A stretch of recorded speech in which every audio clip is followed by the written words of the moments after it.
Hi, I'm Carla and I'm going to present to you my final exam. Hope you enjoy!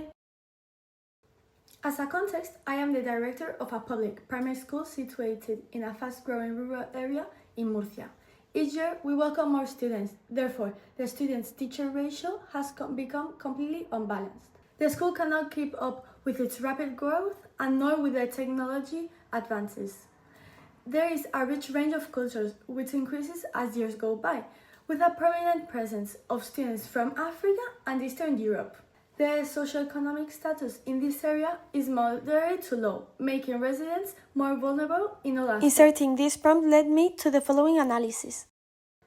Firstly, we shall acknowledge that the AI output's priority is the teacher's wellness, rather than resolving the financial support matter.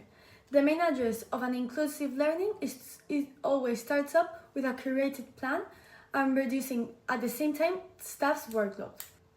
Models or frameworks whose solution is to simplify tasks rather than reducing pressure and workload will have no effect. In addition, teachers will not be able to redesign and adapt lessons if they are not updated with new methodologies and approaches. Limited professional growth and timetable arrangement will not create a shifting change in such a monotonous environment. Most of these points don't take into account the reality of school, the stretched staff and limited time.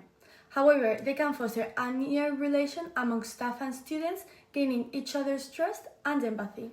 Other measures, as number 8, do not align with school's socio-economical context. Moreover, if teachers had the opportunity to, it would have a great impact and use. Each teacher is allowed to specify on subjects of interest that could be put into practice with their students. This would benefit both student needs and motivate staff by supporting and investing in their passion. Student needs are not satisfied within this proposal, as it is not even mentioned. There is a measure in regards to their social integration that has an effect on the class ambience. After contemplating all 10 measures, I finally chose 5 that, in my opinion, are the most relevant, starting with measure number 1, being one of the first ones I would implement. This measure directly addresses to the school's current chaotic scenario, eliminating staff overload and creating a calmer, coordinated routine. This can be connected to number 9, since volunteers can help by supervising students while teachers have time for essential preparation. This would involve external and internal agents as support staff, students, and teachers, creating a closer relationship with the community and bonding all together. The next measure listed is the UDL framework, as it follows a flexible plan using diverse and mixed ability classrooms. Inclusion will come into practice and will create a bigger student-teacher interaction. This framework encourages that agents collaborate together and strengthen their relationships so students can feel supported and engaged all time. Third, TA deployment would help balance out the ratio I have previously talked about. Assistants are mainly the ones whose job will shift, as they get to be part of a more flexible and co-teaching dynamic. This will not just elevate their teaching quality, but also their spirit. The last measure is the Flexible Professional Development, CPD. The target of it is to cover staff's competencies without adding more stress. Teachers, assistants, and the administration team would pair up with trainers specialized with the inclusive practices. These 5 measures have in common inclusive educational policies and models, all mentioned in the Decree 209/2022 of the Region of Murcia. In my opinion, this proposal has an idyllic aspect, without taking into account some aspects in order for this proposal to really function. The different socioeconomic situations are not taken into account. Some students may not have access to learning tools. The new pedagogical strategies implemented that swear to be inclusive may not adapt correctly among multilingual learners or students with learning disabilities. The main focus in these relationships by the AI are among teachers and other professionals. However, in the school ecosystem, we can find multiple bondings that we must ensure that they get along. Finally, the director and staff team must trust each other. The changes provided by the AI cannot be considered just a one-person decision. Reliance must be put in the changing process, as new systems and regulations could be perceived as controlling. Two common cases found in my school are related to cultural and economic differences. Tensions between different cultures are common, affecting especially students with African backgrounds. They come from an environment where responsibilities are shared. Their parents work long shifts, making it difficult to attend meetings. Also, being unfamiliar with the Spanish educational system does not help at all. Children not only get education from school, but also from actions observed at home. If students observe despise or rejection towards immigrants, they will also reflect it outside home, as in school for example, and this will normalize exclusion. One didactical strategy is arranging their seating assignments in small groups for them to feel more comfortable and get to know their peers. As this article says, peer support is considered crucial in order to facilitate integration. In addition, more group work can be assigned, helping also those students who lack communication and teamwork skills. Slowly, the groups can become smaller, finishing with partners in order to still feel secure whilst developing independence. Moreover, a limitation is that this plan it may seem hard to grade. Groups may slow down the pace of others or even lowering their grades. It may generate tension if they don't get along, stressing out teachers. Another present case is the economically vulnerable one, focusing on low-income families. Implementing modern technological tools to facilitate the learning process, in this case, will not be able to be used. These groups of kids typically cannot afford material for projects, making them feel left out and embarrassed. Others cannot even keep up with their homework, as they must take care of their younger siblings and house. A useful methodology that can be implemented is the flipped classroom. This is a flexible way of students to learn and be in constant touch with the content given and being able to reach out to it whenever they can and as many times as they want. Before class, they will already have a general idea of the topic, engaging them to enter the class motivated and wanting to participate. Its cons set off from having no budget in order to acquire technological tools. Not having the sufficient resources will balance out even more the ratio. All kids must have the same opportunity to reach the highest potential. To mitigate this discrepancy, we shall adapt our teaching plan as far as possible for it to be accessible. My first organizational decision I would prioritize is flexible grouping within classes. Students will be separated according to their ability in order to find an appropriate pace for each one of them. Misplacement is a risk, however.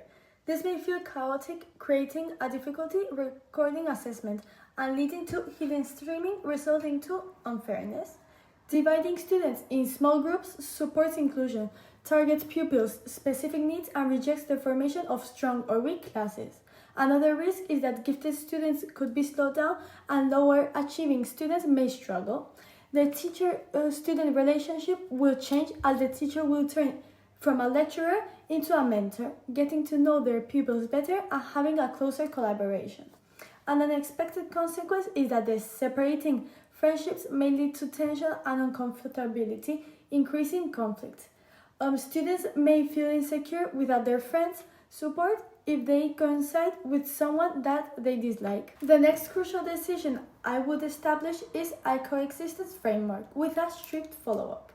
A set of non-negotiable rules with consequently educational punishments rather than traditional ones. This could cause a dilemma as old-fashioned parents and staff will demand hard consequences when rules are not respected. This may turn the rules punitive rather than sensitive. Promoting a restorative practice by teachers may be perceived as too soft, leading to misunderstandings from parents questioning the way their children are educated.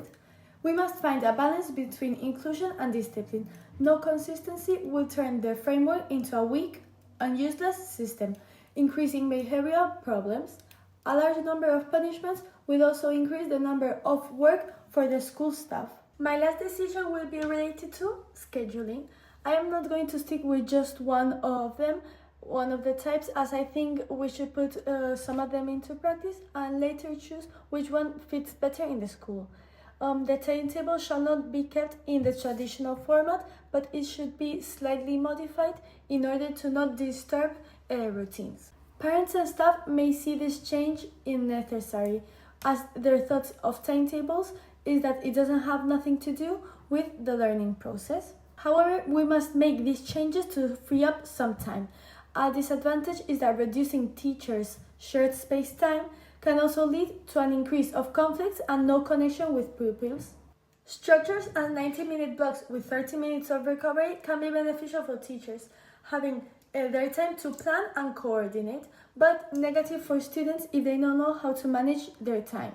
Nevertheless, this schedule would be hard to handle, as children nowadays cannot concentrate for such a long period of time. 90 minutes go a long way, resulting in teachers with no sufficient pedagogical competences unable to keep students engaged. Intensive block is a timetable that focuses on core subjects with intensive for the ones who need help dividing the group.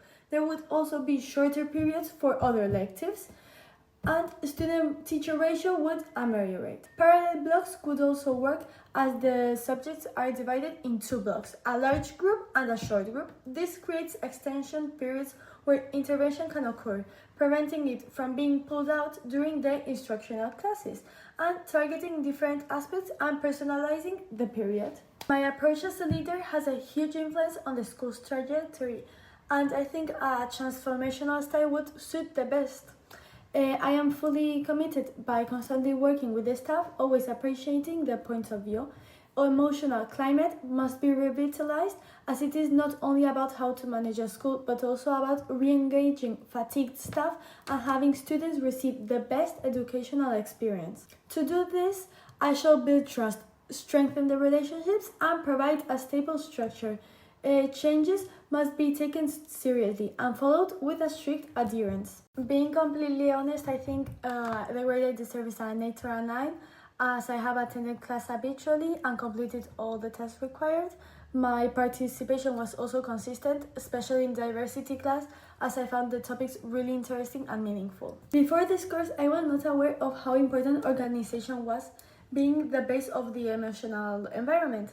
It is all about a complex and continuous change that must mold in each context in order for students to learn in the right conditions. I have never realized the importance of grouping as a step in order to maximize the students' potential as well as reducing teachers' workload. Now I see how grouping facilitates and narrows down the specific competences and instructions, achieving an effective learning.